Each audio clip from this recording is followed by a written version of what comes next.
Hi guys, welcome back to Chinnu rock bells. మీరు ఎంతగానో ఆదరిస్తున్నందుకు థ్యాంక్ యూ వెరీ మచ్. మీకు నచ్చితే మన వీడియోలను షేర్ చేయండి. ఇప్పుడు మనమైతే చెన్నై మెరీనా బీచ్కి స్టార్ట్ అయిపోయినాము. ఆల్మోస్ట్ బీచ్ వరకు వచ్చేసినాము. నైట్ టైం వ్యూ అయితే అదిరిపోయింది. అసలు చూస్తూ వెళ్తూ ఉంటే అంతే కదా, సిటీలో ఎప్పుడైనా నైట్ టైం వ్యూ అంటే ఆ లైట్లతో వెలుగులతో చాలా బాగుంటుంది కదా. మనము బీచ్ దగ్గరికి వచ్చేసినాం అన్నదానికి సిమ్టమ్స్ ఈ కలర్ లైటింగ్స్. ఆటోస్ అయితే నార్మల్ మనలాగానే అనిపించినాయి. రేట్ పరంగా ఆలోచిస్తే మాత్రం నార్మల్గానే తీసుకుంటున్నారు. ఎవరు అయితే మోసం చేయడానికి అయితే ప్రయత్నించలేదు. ఓలా ఆటోలు కూడా ఉన్నాయి, మనం బుక్ చేసుకోవచ్చు. ఇక్కడ మేము వచ్చేసినాం కదా, మన ఇంకో బ్యాచ్ గురించి వెయిటింగ్ అనమాట. వాళ్ళ ఆటో ఇంకా రాలేదు, అందుకోసమే వెయిటింగ్. అంతలో మనం ఇక్కడ చుట్టుపక్కల ఉన్నాయన్నీ ఒక లుక్ ఇద్దామని చెప్పేసి మన కెమెరాలో బంధించేస్తున్నాము. ఇక్కడ నుండి బీచ్ స్టార్ట్ అవుతుంది. ఇది బీచ్ ఎంట్రన్స్. కాకపోతే మేము ఇంకొంచెం ఎర్లీగా వచ్చి ఉంటే బాగుండేది అనిపించింది. కాకపోతే మనం కంచి నుండి చెన్నైకి వచ్చే టైమింగ్స్ కొంచెం ట్రాఫిక్ వల్ల లేట్ అయిపోయినాయి అన్నమాట. అందుకోసం 1 hour ముందు వచ్చి ఉంటే ఇంకా బాగుండేది అనిపించింది. అయినా పర్లేదు. మనం చెన్నై చేరుకున్నాక చెన్నై నుండి మళ్ళీ 12 kilometers జర్నీ. అక్కడ నుండి హోటల్ నుండి ఇది ఒక 1.5 to 2 kilometers ఇంత దూరం ఉన్నమాట. ఇదంతా మేము కంచి నుండి చెన్నైకి వచ్చే టైంలో పెద్ద ట్రాఫిక్ ఏం లేదు, కానీ సిటీకి ఎంటర్ అయినాక ట్రాఫిక్ చాలా ఎక్కువైంది. అందువల్ల చాలా లేట్ అయిపోయింది అనమాట. మేము అనుకున్న టైం కంటే ఒక 1.5 hour ముందు రావాల్సింది. 1.5 hour టైం వేస్ట్ అయిపోయింది ట్రాఫిక్ వల్ల. ఇప్పుడు మనము లోపలికి వెళ్ళిపోతుంటే షాపింగ్స్ అయితే మస్తున్నాయి అనమాట. మనం జేబు నిండా డబ్బులు తెచ్చుకుంటే ఇక్కడ మొత్తం షాపింగ్ చేయొచ్చు, అన్నీ ఉన్నాయి. మేము చూసాం, ఎగ్జిబిషన్కి వచ్చామా నార్మల్గా ఎక్కడికి వచ్చాము అన్నట్టు ఉన్నదనమాట. ప్రతి ఒక్కటి ఉన్నది. నేను చెప్తున్నాను కదా, జేబు నిండా డబ్బులు తెచ్చుకుంటే ఇక్కడ మనకు కావాల్సిన బట్టలు, చెప్పులు, టాటోస్, ఇంకా వీటికి సంబంధించినవి, శంకువులకు సంబంధించినవి ఇవన్నీ ఉన్నాయన్నమాట. ఇవన్నీ చూస్తూ పోతుంటే ఇది ఒక 1/2 kilometerకి ఎక్కువ ఉన్నది బీచ్ దాకా. చిన్నపిల్లలను తీసుకెళ్తే మాత్రం ఖచ్చితంగా ఇవన్నీ మనతో కొనిపిస్తారు, ఆటలన్నీ ఆడిపిస్తారు. ఇది మాత్రం ఖచ్చితంగా చెప్పగలను.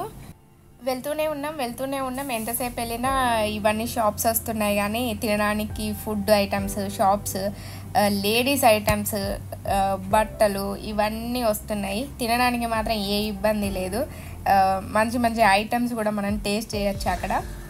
ఈ ఇసుకలో నడుస్తుంటే ఏమవుతుందంటే చెప్పులు వేసుకోవడం వల్ల కొంచెం ఇబ్బందిగా ఉన్నది. తీసి నడుద్దామని అంటే అక్కడ ఇసుకేమో బాగలేదు, అంటే చెత్త చెదారం ఉంది, మళ్ళీ గాజు పెంకులు అట్లాంటివి కూడా ఉన్నాయన్నమాట. కాబట్టి సేఫ్ సైడ్ మనం చెప్పులు వేసుకొని వెళ్ళడమే బెటర్. కానీ నడవడానికి మాత్రం మస్తు కష్టంగా ఉన్నది. వెళ్తూనే ఉన్నాం, చూస్తూనే ఉండండి ఈ షాపింగ్స్ అన్నీ ఎట్లా ఉన్నాయో. అందరికీ నడిచి ఇంకా వస్తలేదు అని చెప్పి కొంచెం విసుగు కూడా వచ్చింది. ఒకటి నిజంగా 1/2 kilometer కాదు, 1 kilometerకు దాదాపు దగ్గరలో ఉన్నదనమాట. అంత దూరం ఉన్నది. కొందరేమో ముందు వెళ్ళిన వాళ్ళు వెనక్కి వచ్చేస్తున్నారు, మేమేమో ముందుకు వెళ్తున్నాము. తినడానికి మాత్రం బీచ్లో ఏం కొదవలేదు. తినే వాళ్ళు ఉంటే మాత్రం మంచిగా ఎంజాయ్ చేయవచ్చు. అన్ని రకాల ఐటమ్స్, అన్ని రకాల ఫుడ్స్, అన్ని రకాల డ్రింక్స్ అట్లా ఉన్నాయన్నమాట. ఎంజాయ్ చేసే వాళ్ళకి మాత్రం పండుగ. ఇక మనం కొత్త కాబట్టి మనకు సముద్రం చూడాలన్న ఎగ్జైట్మెంట్. చూసారు కదా పానీపూరి బండి.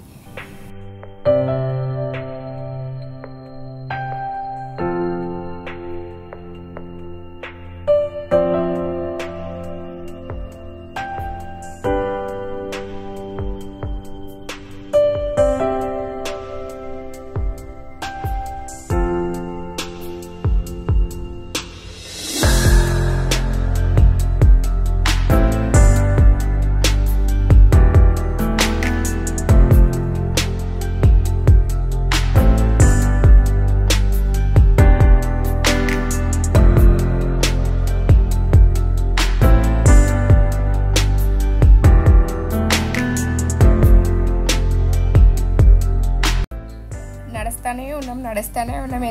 ఎంతసేపు నడిచినా కూడా అయిపోవడం లేదు. ఇక ఇక్కడ మాకు కొంచెం సేపు ఆగాలనిపించింది. ఇందిరా బాబు ఎంతసేపు నడిచినా రావట్లేదు ఏంది అని చెప్పేసి మేము చూస్తూ ఉన్నాము. ఇక్కడ వీళ్ళు ఫోటోలు దిగుతూ ఉన్నారు.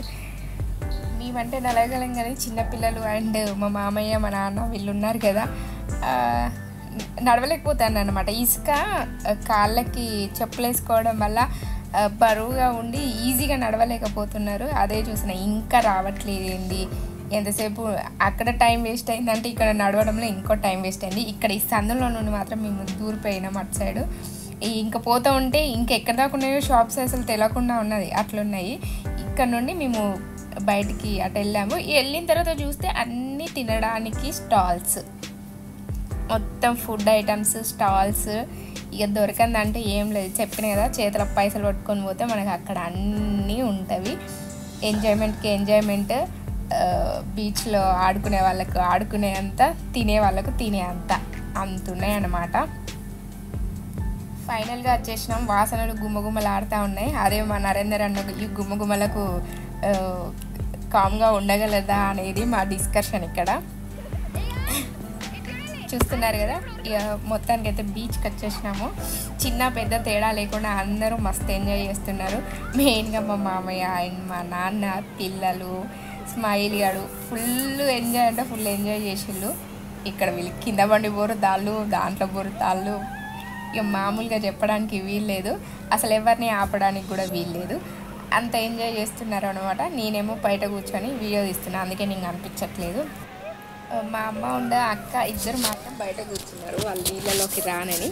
మేము మాత్రం ఫుల్ ఎంజాయ్ చేసినాం. పిల్లలు, పెద్దలు, ఇంకా అన్నయ్యలు వీళ్ళందరూ ఫుల్ ఎంజాయ్మెంట్ అనమాట. చూడొచ్చు.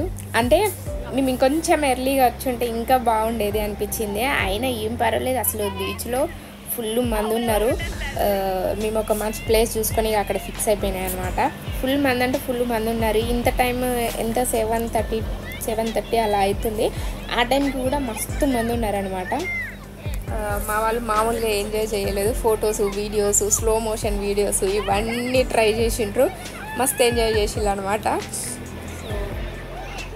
అన్నయ్య వీడియో తీస్తే నేను వెళ్ళడము, నేను వీడియో తీస్తే అన్నయ్య వాళ్ళు వెళ్ళడము, ఇట్లా ఒకరి తర్వాత ఒకరము వెళ్ళడం అయితే స్టార్ట్ అయింది.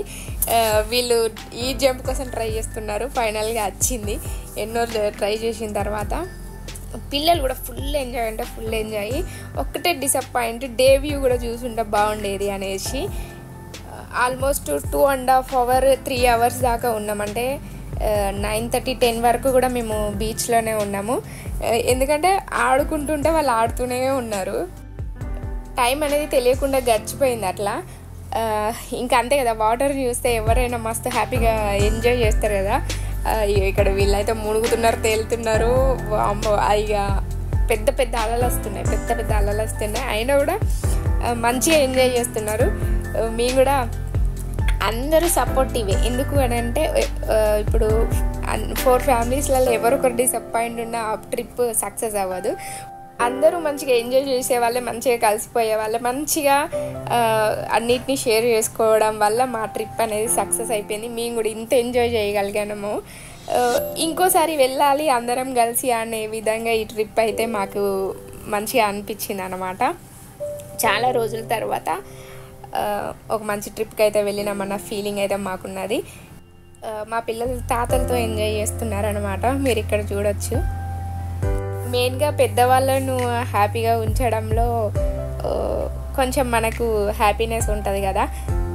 ఏదేమైనా మనతో పాటు వాళ్ళు కూడా మంచిగా ఎంజాయ్ చేస్తే మనకు తీసుకెళ్ళినందుకు మంచిగా అనిపిస్తుంది. అరే వాళ్ళకి మనం చూపించలేనని చూపించాము అనే ఒక మంచి ఫీలింగ్ ఉంటుంది.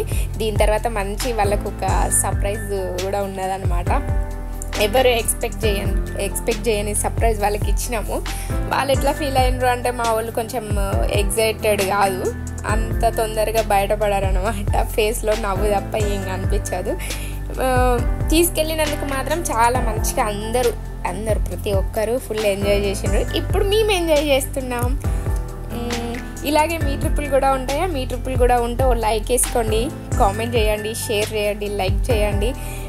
మీ యొక్క ఫీలింగ్స్ కూడా మాతో షేర్ చేసుకోవచ్చు కామెంట్ రూపంలో. మన వీడియోస్ ఎలా ఉంటున్నాయో కూడా మీరు కామెంట్ రూపంలో తెలియజేయండి. మీరు చాలా సపోర్ట్ చేస్తున్నందుకు అందరికీ చాలా థ్యాంక్ యూ వెరీ మచ్. మేము ఇక్కడ ఎంజాయ్ చేస్తున్నాము. జీవితంలో ఎంత డబ్బులు సంపాదించినా అప్పుడప్పుడు పేరెంట్స్తోని ఫ్యామిలీతోని ఇట్లాంటి ట్రిప్పులు అయితే వేయాలి. మనం సంపాదించుకునేదంత మనతో ఉండదు. ఎప్పుడేం జరుగుతుందో ఎవరికి ఏం తెలియదు. ఈ కుళ్ళులు కుతంత్రాలు ఇవన్నీ పెట్టుకొని ఉండడం కంటే మన ఫ్యామిలీని హ్యాపీగా ఉంచుకోవడం చాలా మంచి విషయము. మనం ప్రతిసారి వెళ్ళకుండా ఒక 2 ఇయర్స్కి ఒకసారి 1 ఇయర్కి ఒకసారి అందరం కలిసి ఇట్లా వెళ్తే ఆ హ్యాపీనెస్ వేరు కదా. అనుకుంటే కుదరదు. మేము అన్ఎక్స్పెక్టెడ్గా అనుకున్నాము. 2 డేస్లోనే ఇవన్నీ ప్లానింగ్స్ అన్నీ అయిపోయినాయి. దానికి అసలు ఫుల్ హ్యాపీ అనిపించింది. ఒక్క ఫ్యామిలీ కంటే కుదురుతుంది, 4 ఫ్యామిలీస్లో కుదరాలని అంటే చాలా కష్టం. కానీ కుదిరినప్పుడు మనం చాలా ఎంజాయ్ చేయాలి. మనస్ఫూర్తిగా ప్రతి దాన్ని ఆస్వాదించాలి. ఇప్పుడు మన దగ్గర డబ్బులు ఉన్నప్పుడు మనకు వెళ్ళడానికి తీరుకుండకపోవచ్చు, తీరుకున్నప్పుడు మన దగ్గర డబ్బులు లేకపోవచ్చు. వచ్చిన ప్రతి మూమెంట్ని మనతో పాటు మన పేరెంట్స్ మన ఫ్యామిలీకి కూడా మనం అందించగలిగితే అంతకంటే ఆనందం లేదు. మనం ఎదగడానికి కారణం వాళ్ళైనప్పుడు మన సంతోషంలో వాళ్ళని కూడా ఉంచుకోవడం అనేది మంచి విషయము అనేది నా అభిప్రాయము. ఇక్కడికైతే ఫుడ్ కోసం వచ్చేసినాము. ఎందుకంటే అక్కడ నుండి చూస్తుంటే లైట్ల వెలుగులో అన్ని రకాల ఫుడ్లు మనల్ని ఇట్లా లాగేస్తాయి అన్నమాట. మేమైతే చూస్తున్నాము ఏమేమి ఫుడ్లు ఉన్నాయి. అన్ని ప్లేట్ 100 రూపీస్ అంట, ఒకటి 200 రూపీస్ కూడా ఉన్నది. మనకి ఏది కావాలంటే అదే వేసిస్తారు. ఇక్కడ మనకి వేసేది డైరెక్ట్గా తీయాలి అనే ఇంటెన్షన్తో నేను వెళ్ళి అడిగితే ఓకే తీసుకోండి వీడియో అని చెప్పారు. ఏమేం చేస్తున్నారు ఏంటి ఎట్లా మసులుతుందో చూడండి. ఫిష్ని తీసుకుపోయి అల్లేసిండు. అది 200 రూపీస్ కేజీ అంట. మనం సముద్రం ఫిష్లను ఇంతవరకు తినలేదు, ఇది ట్రై చేద్దామని చెప్పి మా వాళ్ళు ఆర్డర్ చేసిండ్రు. అతను చేస్తున్నాడు. ఇక్కడ అన్ని రకరకాల ఫిష్లు ఉన్నాయి. ఇవి ఏంటియో ఫిష్లు మనకు పేర్లు తెలియదు, ఎందుకంటే మేము అంత సీన్ లేదు మనకు ఫుడ్ విషయంలో. నాన్ వెజే కాదు వెజ్ ఐటమ్స్ కూడా చాలా ఉన్నాయన్నమాట. మేము కాకపోతే అంత దూరం వెళ్ళలేము కాబట్టి ఇది దగ్గరలో ఉన్నదని చెప్పి ఇక్కడ ఆగాము. యాపిల్ ఏమో అన్ని చైర్స్ అని మా వాళ్ళ కోసం అరేంజ్ చేస్తున్నాడు. బాగుంటుందా అనేది మా మామయ్య నాన్న డిస్కషన్ అన్నమాట. మొత్తానికి మేము ఆర్డర్ చేసింది వచ్చింది. ఒక్కదాంతో అయిపోలేదు, 2 ఆర్డర్ అయిపోయాయి. ఫిష్ పెద్దగా వీళ్ళు ఇష్టపడరు, కానీ ఇది మాత్రం చాలా టేస్టీగా ఉన్నది. ఉప్పు చేప అని చెప్పేసి మంచిగా తిన్నారు. మస్తు అంటే వాళ్ళు తింటా ఉంటే మనకే అనిపిస్తుంది మనం కూడా తినాలి అన్నంత ఎక్సైట్మెంట్. ఇవి మేము దిగిన కొన్ని పిక్చర్స్. మీకు ఈ వీడియో ఎలా అనిపించింది కామెంట్ రూపంలో తెలియజేయండి. మీకు నచ్చితే లైక్ చేయండి, షేర్ చేయండి, సబ్స్క్రైబ్ చేయండి. మరొకసారి మీ అందరికీ థ్యాంక్ యూ వెరీ మచ్ మమ్మల్ని సపోర్ట్ చేస్తున్నందుకు. ఇంకో సర్ప్రైజింగ్ వీడియోతో మీ ముందుంటాము, మిస్ అవ్వకండి. If you like this video please like, share and subscribe Chinnu rock bells.